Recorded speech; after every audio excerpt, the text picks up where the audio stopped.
Jupiter, the planet. You can study, but never touch from Earth. Jupiter is almost comforting. A bright, steady point of light, moving slowly against the stars. Through a telescope it becomes a painting, wrapped in cream-colored clouds, rust-red bands, and one immense storm turning in the southern hemisphere. Now imagine that view filling the window of a spacecraft. The beauty does not disappear. But the closer you travel, the more the planet changes meaning. Your route has to avoid invisible radiation zones. Your electronics need armor. Beneath those elegant clouds there is nowhere to land, no solid ground waiting for you, only an atmosphere that becomes denser, hotter, and more destructive with depth. Jupiter is not frightening because it is evil. It is frightening because it is enormous, active, and utterly indifferent to anything fragile enough to approach it. And yet, we keep going back. To understand why, we have to begin with what Jupiter really is. Jupiter is the largest planet in our solar system. It is about 11 times wider than Earth, and NASA estimates that more than 1,000 Earths could fit inside it if it were hollow. Its mass is greater than the mass of all the other planets combined, more than twice over. It is made mostly of hydrogen and helium, the same basic ingredients found in the Sun. But Jupiter never gathered enough material to ignite as a star. Instead, it became a giant world where gravity presses gas into forms that seem almost impossible from an earthly point of view. At the cloud tops, its bands race east and west in opposite directions, driven in part by a day that lasts only about 10 hours. The Great Red Spot, observed for centuries, is a storm wider than Earth. Other winds around the planet can reach hundreds of kilometers per hour. Those clouds are not a surface. They are only the first visible layer of a planet with no place to stand. If a probe fell into Jupiter, it would not break through the clouds and find solid terrain below. It would descend through thicker gases as pressure and temperature climbed around it. Far below the visible atmosphere, hydrogen is compressed into a liquid. Deeper still, scientists think. The pressure strips electrons loose, creating liquid metallic hydrogen, a vast electrically conducting region inside the planet. This is not just an exotic detail, it helps explain one of Jupiter's most important features. As that conductive material moves inside a rapidly spinning planet, it acts like a dynamo, generating a powerful magnetic field. The planet, therefore, has two hazards layered together. Its interior is a pressure chamber no landing vehicle can survive for long. And outside the planet, the field it generates shapes an enormous, hostile environment in space. You do not have to enter Jupiter to be endangered by it. Jupiter's magnetic field is not 20,000 times stronger than Earth's. At the cloud tops, NASA places it at roughly 16 to 54 times stronger. That is already formidable. More importantly, its magnetosphere is immense. On the night side, its tail can extend as far as Saturn's orbit. Within that domain, charged particles are trapped and accelerated to very high energies. The result is intense radiation around Jupiter and its inner moons, radiation capable of damaging spacecraft systems. NASA designed Juno for this reality. When the spacecraft entered orbit in 2016, its most vulnerable electronics were protected inside a titanium vault weighing roughly 200 kilograms. Its sweeping polar orbit also reduced the time spent in the worst radiation regions while allowing it to dive close enough to collect data. Earlier, Galileo taught us about a different danger. Its atmospheric probe entered Jupiter on December 7, 1995, and transmitted measurements for 58 minutes as it descended. Years later, on September 21, 2003, the Galileo orbiter itself was deliberately sent into Jupiter at the end of its mission. Jupiter can be visited. It cannot be visited casually. The danger is not limited to spacecraft. Jupiter's gravity has helped shape the architecture of the solar system since its earliest history.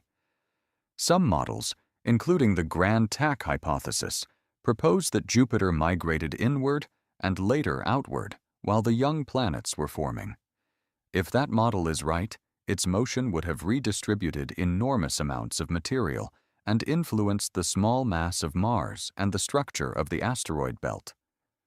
It is a compelling idea, but it remains a model scientist's test, not a scene anyone witnessed.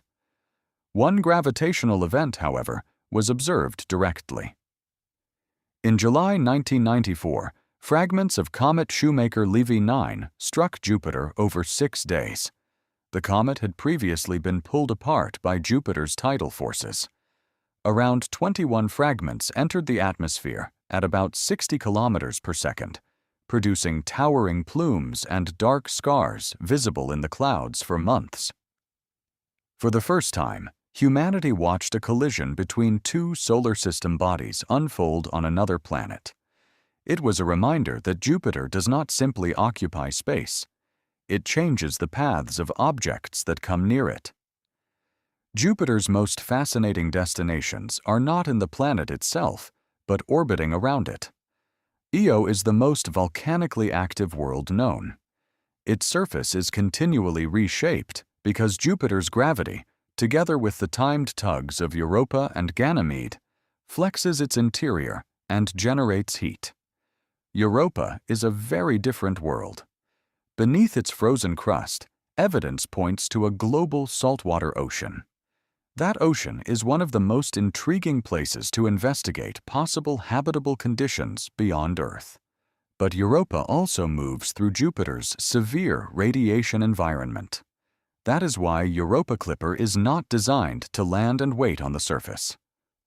Launched in October 2024 and expected at Jupiter in 2030, it will orbit Jupiter and make repeated flybys of Europa, gathering close observations while managing exposure. Ganymede, larger than Mercury, even generates its own magnetic field.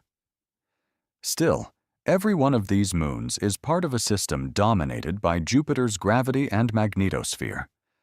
The places that may hold answers about life are also places exploration must approach with extraordinary care.